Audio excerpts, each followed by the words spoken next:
Assalamualaikum warahmatullahi wabarakatuh. Salam sejahtera untuk kita semua. Yang saya hormati Ibu Kartini SAG MAG selaku dosen pengampu mata kuliah Sejarah dan Ilmu Pendidikan Islam. Perkenalkan, nama saya Fitriani Ramadan dari Prodi PGMI kelas 2D dengan NIM 121101116. Pada kesempatan hari ini, saya akan menjelaskan materi tentang sejarah pendidikan Islam di Kalimantan Barat. Semoga apa yang saya sampaikan nanti dapat bermanfaat bagi kita semua. Baiklah, langsung saja kita masuk ke pembahasan. Sejarah pendidikan Islam di Kalimantan Barat. Sejarah masuknya Islam di Kalimantan Barat, menurut pendapat yang dikemukakan oleh Sendam, Islam masuk di Kalimantan Barat yaitu sekitar abad ke-15 Masehi, melalui perdagangan dan tidak melalui organisasi misi, tetapi merupakan kegiatan perorangan. Ada dua proses berlangsungnya penyebaran Islam. Yang pertama, penduduk pribumi berhubungan dengan agama Islam, kemudian menganutnya. Yang kedua, orang-orang asing Asia, Arab, India, Cina yang telah memeluk agama Islam dan bertempat tinggal secara permanen di suatu wilayah, kemudian melakukan perkawinan campuran dan menjadi anggota masyarakat lainnya. Ada beberapa hal yang membuat Islam dapat dengan mudah untuk diterima oleh masyarakat dan menyebar luas sampai ke daerah pedalaman. Adapun faktor-faktor tersebut sebagai berikut. 1. Melalui perkawinan campuran, 2. Melalui perdagangan, 3. Melalui dakwah, 4. Melalui kekuasaan otoriter, 5. Melalui kesenian tradisional. Di Kalimantan Barat, daerah yang pertama kali mendapat sentuhan agama Islam adalah Pontianak, Matan, dan Mempawah yang diperkirakan antara tahun 1741, 1743, dan 1750 Masehi. Menurut salah satu versi, pembawa Islam pertama bernama Syarif Hussein, seorang Arab. Ini sejalan dengan teori sejarawan Belanda, diantaranya Crawford 1820, Keizer 1859, Neyman 1861, De Hollander 1861, dan Fred 1878, bahwa penyiar Islam di Indonesia berasal dari Arab, tepatnya dari Hadramaut, Yaman. Teori ini didukung pula oleh sejarawan Indonesia seperti Hamka, Ali Hasim, Muhammad Said, dan Syed Muhammad Naqib. Seiring dengan usaha dakwahnya, penganut Islam semakin bertambah dan Islam masyarakat sampai ke daerah pedalaman.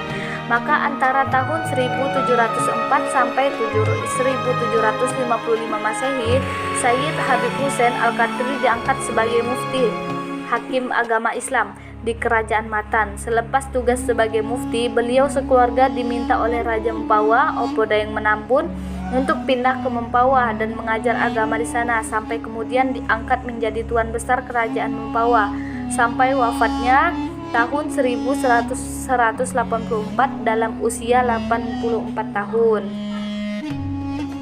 Berikutnya kerajaan-kerajaan Islam yang ada di Kalimantan Barat antara lain sebagai berikut. 1. Kerajaan Pontianak. Kerajaan Pontianak atau Kesultanan Qadariyah Pontianak adalah kerajaan yang didirikan pada tahun 1771 Masehi di kota Pontianak, Kalimantan Barat. Kesultanan Pontianak didirikan oleh Syarif Abdurrahman Al-Qadri, putra dari Habib Hussein Al-Qadri, seorang keturunan Arab yang telah menjadi warga Matan. Ayahnya Syarif Hussein, ada yang menyebutnya Habib Hussein, menjadi ulama terkenal di kerajaan Matan hampir selama 20 tahun. Sebelum memperkuat karir politiknya, Syarif Abdurrahman Al-Qadri menjadi pedagang antar pulau. Sebagaimana disebutkan terdahulu, ia memiliki armada dagang yang dilengkapi persenjataan di laut. Pernyataan ini seolah bertentangan dengan pernyataan terdahulu bahwa para pedagang Arab tidak tertair untuk menggunakan senjata dalam berdakwah. Sebenarnya tidak ada yang bertentangan dalam hal ini. Senjata yang digunakan oleh Syarif Abdurrahman Al-Qadri adalah untuk mengawal armada dagangnya, sebab saat itu sudah terjadi persaingan antar kapal dagang, terutama kapal dagang asing, dan juga untuk mengantisipasi serangan perampok laut. Kemungkinan besar angkatan bersenjata yang mengawal armada dagangnya tidak semata miliknya, tetapi juga dibantu oleh kerajaan Matan dan kerajaan Mempawah yang sudah Islam ketika itu. Jadi senjata bukan untuk dakwah, hanya mengawal dagang. Selanjutnya yang kedua, Kerajaan Jongkong. Kerajaan Jongkong adalah salah satu kerajaan yang pernah berdiri di Kalimantan Barat, tepatnya di Kabupaten Kapuas Hulu. Kerajaan yang terletak di Kecamatan Jongkong ini didirikan oleh Abang Jembu atau Abang Jumbo yang bergelar Kiai Patih Uda. Kerajaan Jongkong didirikan pada awal tahun 1800 dan berkuasa selama kurang lebih 1 abad, selama akhirnya dihapuskan oleh Belanda. Pada awalnya, pendidikan di kerajaan ini didapatkan dari adanya pendakwah yang datang dari luar. Namun kemudian untuk perkembangan Islam selanjutnya, Ha Ahmad dan teman-temannya membuka madrasah yang diberi nama Hidayatul Mustaqim pada tanggal 9 November 1946. Selain itu ada juga pengajian keliling. Sebelum Ha Ahmad, masyarakat mendapatkan pengajaran dari mubaligh dan guru agama yang mengajarkan Al-Quran, fikih di rumah dan di masjid. Para pengajar agama juga berupaya memadukan ajaran Islam dengan kepercayaan lama masyarakat. Yang ketiga, Kerajaan Sambas. Kerajaan Sambas atau nama resminya Kesultanan Melayu Sambas berdiri di wilayah pesisir utara Provinsi Kalimantan Barat, tepatnya di kota Sambas sekarang, dari sumber kitab Negara Kertagama.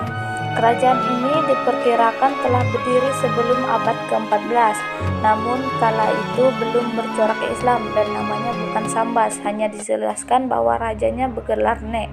Adapun Kesultanan Sambas berdiri pada 1671. Pendidikan Islam di Kerajaan Sambas dapat dilihat dari 2 tahap sebagai berikut. Tahap pertama yaitu pendidikan dilakukan di lingkungan keluarga. Pendidikan di lingkungan keluarga diberikan dalam bentuk pelajaran membaca Al-Quran. Pendidikan seperti ini diberikan kepada anak dari sejak dini bagi anak-anak berumur 5-10 tahun. Tahap kedua, adanya pengakuan anggota masyarakat atau lingkungan masyarakat terhadap kealiman dan kesolehan seorang ustadz atau syekh, sehingga anggota masyarakat mengirimkan anaknya untuk memperdalam ilmu. Pada tahap ini, anak-anak yang telah meningkat remaja diajari dasar-dasar ilmu nahwu dan saraf. Selain itu juga diajarkan semacam ilmu usul yang berisi materi rukun iman dan rukun Islam. Kitab rujukan utamanya adalah Kitab Perukunan Melayu karya Arsyad Al-Banjari. Yang keempat, Kerajaan Sintang. Pada saat itu, Kerajaan Sintang dipimpin oleh Sultan Abdurrahman Muhammad Jalaluddin, biasa disebut Sultan Aman. Beliau memerintah tahun 1150 sampai 1200 Hijriah. Raja ini sangat fanatik terhadap Islam. Pada masa Sultan Aman ini, Kerajaan Sintang didatangi 2 orang ulama dari Aceh bernama Penghulu Abbas dan Raja Dangki dari negeri Pengaruyung. Penghulu Abbas kemudian diangkat menjadi penghulu muda kerajaan dan Raja Dangki diangkat menjadi panglima perang karena keahliannya di bidang pencaksilat dan ilmu nujum.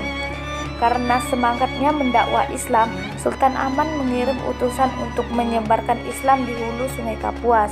Sultan Aman juga merangi orang-orang yang tidak mau masuk agama Islam. Pendidikan Islam di Kalimantan Barat. Pendidikan Islam di Kalimantan Barat dipelopori oleh Madrasatul Najah wal Falah yang didirikan pada tahun 1918 Masehi. Hal ini menjadi inspirasi bagi berdirinya madrasah-madrasah ibtidaiyah dan sanawiyah yang lain. Di antara madrasah-madrasah tersebut adalah 1. Madrasah Perguruan Islam As-Sultaniyah di Sambas yang berdiri pada tahun 1922 Masehi. Proses pembelajaran di madrasah ini selama 5 tahun ditambah 1 tahun kursus agama. Materi yang diajarkan adalah ilmu agama ditambah pengetahuan umum. 2. Madrasah Al-Raudatul Islamiyah berlokasi di Pontianak, didirikan pada tahun 1936 Masehi. Madrasah ini menyelenggarakan 2 tingkat pendidikan yaitu ibtidaiyah selama 6 tahun dan sanawiyah selama 3 tahun. Materi yang diajarkan sama dengan madrasah lain yaitu ilmu agama ditambah ilmu umum. 3. Sekolah Menengah Islam Pertama SMIP didirikan pada tanggal 15 Oktober 1946 Masehi di Banjarmasin, Kalimantan Selatan.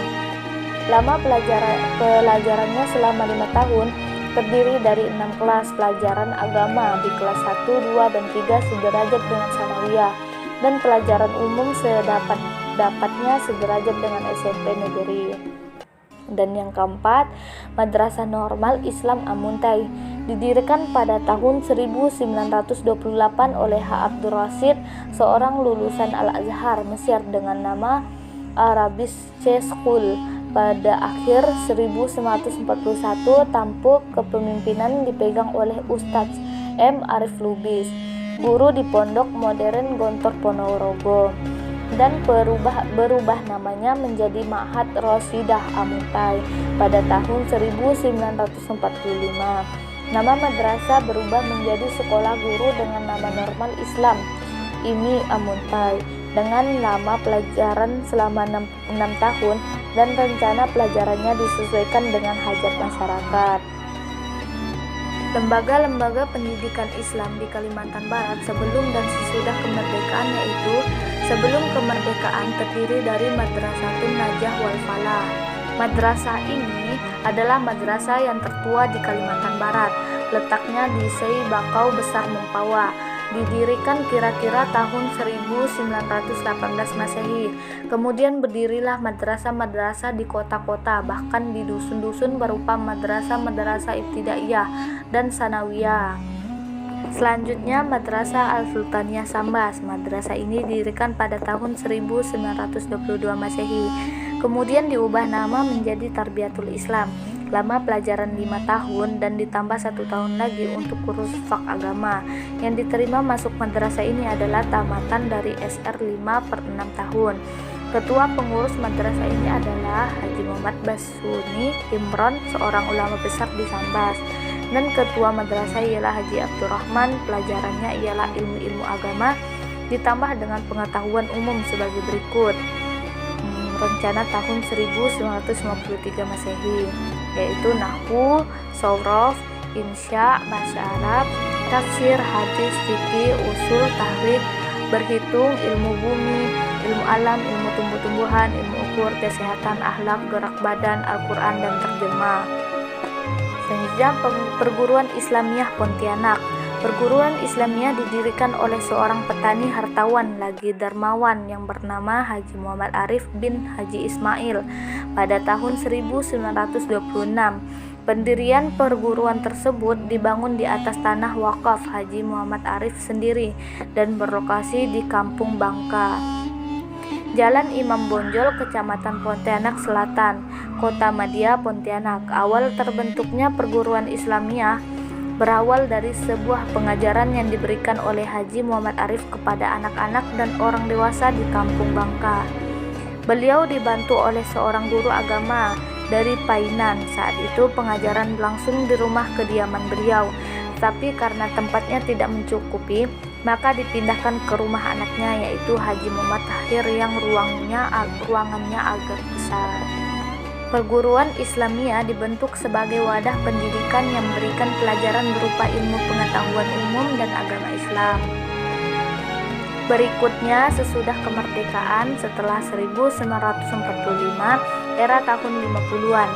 Yang pertama yaitu Persatuan Madrasah Islam Indonesia Pontianak, PERMI. PERMI didirikan pada tahun 1954 di Pontianak.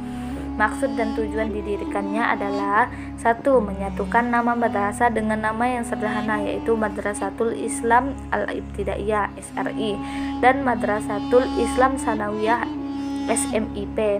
2. Menyatukan darpan dan kitab-kitabnya. 3. Mendirikan satu ikatan sebagai federasi.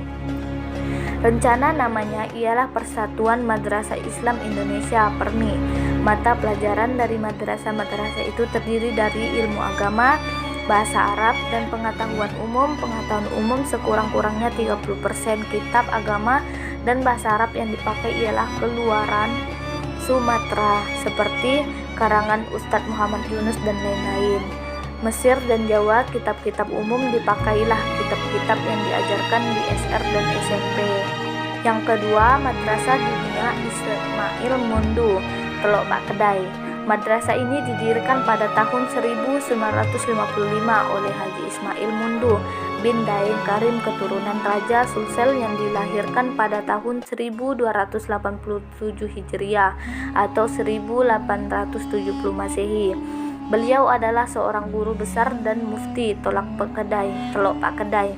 Madrasah Diniyah Ismail Mundu ini didirikan untuk memberikan pendidikan agama yang terpusat pada anak-anak dengan tujuan untuk menanamkan nilai-nilai agama Islam serta dapat memahami ajaran Islam sejak dini, karena pendidikan yang dilakukan di Masjid Batu hanya untuk orang dewasa dan orang tua saja. Madrasah ini terletak kurang lebih 3 km dari Masjid Batu. Sebagai pusat pendidikan pertama yang didirikan Ismail Mundu. Yang kedua, Madrasah Diniyah Ismail Mundu, Teluk Pak Kedai.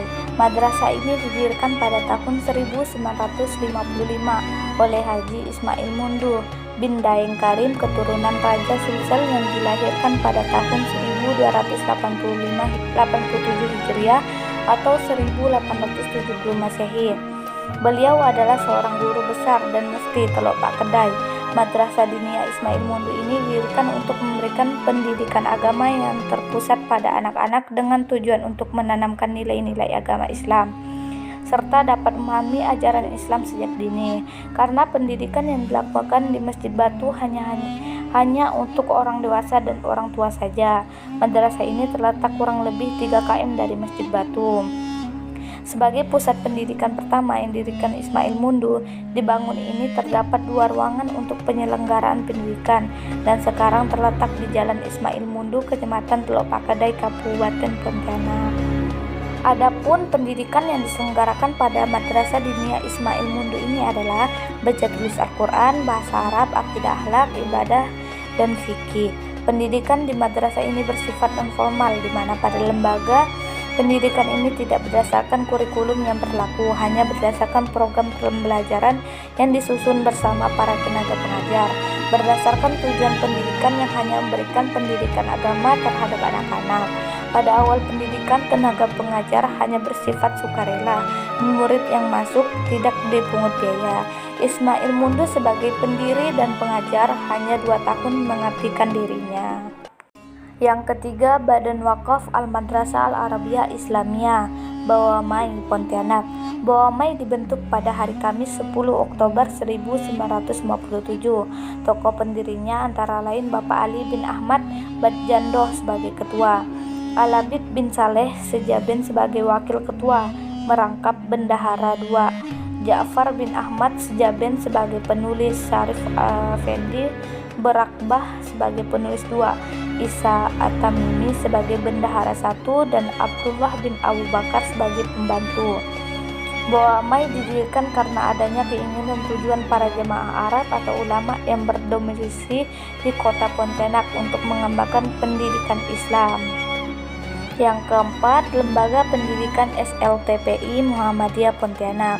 Organisasi Muhammadiyah telah mendirikan lembaga pendidikannya sejak tahun 1959. Dalam perkembangannya, Muhammadiyah terus mengalami kemajuan dalam memberikan pendidikan kepada masyarakat umum. Muhammadiyah telah banyak mengembangkan sekolah atau madrasah dengan berbagai jenis dan jenjang seperti Diniyah, TPA, TK, SD, SLTP 1, SMU 1 sampai dengan perguruan tinggi Muhammadiyah. SLTP 1 Muhammadiyah Pontianak yang telah berdiri tepatnya 52 tahun yang lalu pada tahun 1959 dan merupakan salah satu sekolah proyek yang dibina langsung oleh Majelis Pendidikan Dasar dan Menengah Pimpinan Wilayah Muhammadiyah Kalbar. Di era 70-an, Ponpes Pembangunan Usuluddin Singkawang, Darul Ulum Pontianak, Baisuni Imron, Sambas, dan pada era 80-an yaitu Perguruan Mujahidin, Ponpes Salafi As-Salam, Yayasan Islamic Center Al-Falah, Lembaga Pendidikan MTS Al-Ma'arif NU Pontianak, dan Ponpes Baitul Atiq Ketapang. Pada era 90-an yaitu Ponpes Al-Jihad Hulu Gurung, Kapdi Pakupuas Hulu, Darussalam Sekubang, Mumpawah, Al-Ma'arif NU Sintang, Khaulafar Rasyidin Pontianak, dan Matlaul Anwar Pontianak.